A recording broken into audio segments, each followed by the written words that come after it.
ছেলেটাকে বিয়ে করাইছেন, তারে আলাদা থাকতে দিয়েন, আপনি তারে পাহারা দিয়েন না।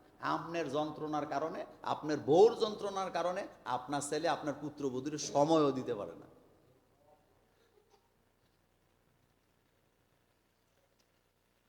মহিলারা কথায় কথায় কোরআন শরীফ ধরে কসম করে, ইসলামের আলোকে এটা কি ঠিক? কসম করতে হবে শুধুমাত্র আল্লাহর নামে। কার নামে? আমাদের দেশে একটা চালাকি চলে। চালাকিটা হইল কোরআনের কসম, মসজিদের কসম, কাবার কসম, মাজারের কসম, কবরের কসম, হাদিসের কসম, সবটি ভুয়া, সবটি মিথ্যা। ছেলের মাথার কসম, মেয়ের মাথার কসম, এগুলা ভুয়া, এগুলা মিথ্যা, এগুলা শিরক। এক কথায় কোনো মোমেন আল্লাহ ছাড়া কারো নামে কসম করতে পারবে না। আর আল্লাহর নামে কসম করলে এটা কসম হবে, আর ওই কসম যদি ভঙ্গ করে কাফারা দেওয়া লাগবে। এছাড়া বাকিগুলা কসমই হয় না। তবে খবরদার, এগুলা করবেন না।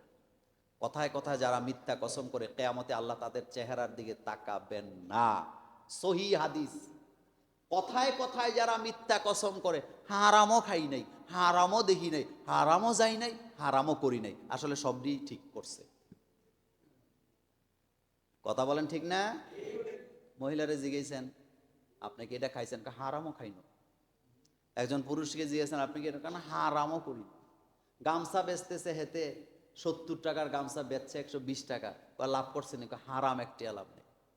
বাটপারে খালতো ভাই সব কি? খবরদার, এই কসম হবে না। আর কোরআনের নামে কসম করা এটা শিরক। এটা কি? মিথ্যা কসমকারীর দিকে আল্লাহ তাকাবে না।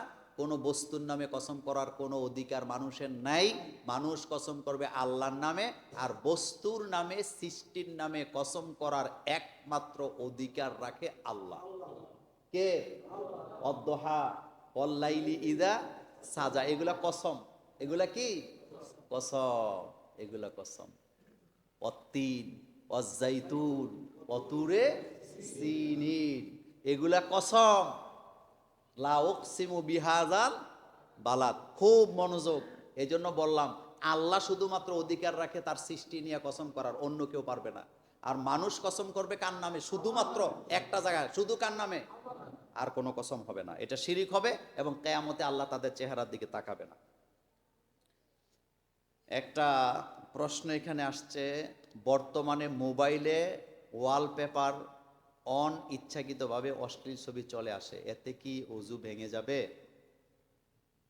প্রথম কথা হলো এটা বন্ধ করা যায়। এটা কি বন্ধ করা যায়? আপনি বন্ধ করতে পারবেন, অপশন আছে। না পারলে ভালো লোককে দেখাবেন। নাম্বার 2, অনিচ্ছাকৃতভাবে এটা চলে যদি আসে, ওযু ভাঙবে যদি এটা দেখার পরে আপনার কাম ভাবে কোনো পানি টানি বেরিয়ে যায়। আমি কি মাসালাটা বুঝাইতে পারছি? এছাড়া ওযু ভাঙার কোনো কারণ নাই। এটা দেখলে ওযু ভেঙে যাবে ব্যাপারটা এমন না। তবে সতর্ক থাকবেন, এগুলা সতর্ক থাকবেন। না, গুনাহ হবে না, কারণ আপনি এখানে আপনার কোনো কি নাই, কন্ট্রোলিং নাই, আপনি পারবেন না। এটা আপনার হাতে এটা না। এটা যারা করে তারা অনেক দূর থেকে বসে, এটা সফটওয়্যারে তারা ঢুকাই দিছে। এটা মাঝে মধ্যে এমন হয় নিজে নিজে চলে আসে। তবে এটা বন্ধ করা যায়, আমাদেরগুলো বন্ধ করা আছে, আপনারা বন্ধ করে নিবেন। আমিও আরেকজনকে দিয়ে বন্ধ করাইছি। সুতরাং যারা বুঝে মোবাইল, তাকে দিয়ে এটা বন্ধ করায় নেবেন। ইচ্ছা থাকলে, কথা বলেন, ইচ্ছা থাকলে। আর যদি মনে করেন নামাজ টামাজ পড়ি, তো মাঝে মধ্যে 1-2টা দেখলে সমস্যা কি? এত কুতকুতানি আছে, থাক না, 1-2টা আসলে আসুক, এটা দেখলাম আর কি, মজা নিলাম না। এটা করা কি? কারণ চোখেরও হিসাব হবে। চোখেরও কি হবে? আল্লাহ পাক কোরআনে বলছে, তুমি যে চোখ টিপ দাও, চোখের কোনা দিয়ে তাকাও, এটাও আমি জানি, এটাও আমি জানি। আল্লাহ হেফাজত করুক। শেষ কথা আজকের, মাযহাব মানা কি? সুন্নাহ, ফরজ, নফল, ওয়াজিব, বিদআত, একটু বুঝায় বলবেন কোনটা সঠিক। এই প্রশ্ন বহু আগের প্রশ্ন, এই প্রশ্ন বহু বিতর্কিত প্রশ্ন। আপনি মাযহাব শব্দের অর্থটাই বুঝেন নাই। কথা কি বুঝতেছেন? মাযহাব শব্দের অর্থ হলো পথ। যারা বলে আমরা মাযহাব মানি না, তারাও কিন্তু মাযহাব মানে। কথা বুঝেন নাই? যারা বলে আমরা মাযহাব মানি না,